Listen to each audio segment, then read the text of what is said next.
Have you ever wondered why do your knuckles crack?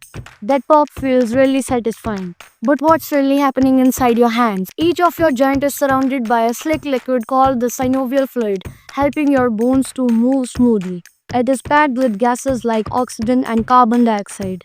When you stretch your fingers, the space in the joint widens and pressure in that fluid drops, and tiny gas bubbles form and burst in a split second. That's how the sound forms. So the next time you hear that pop, remember, it's not bones breaking, it's science.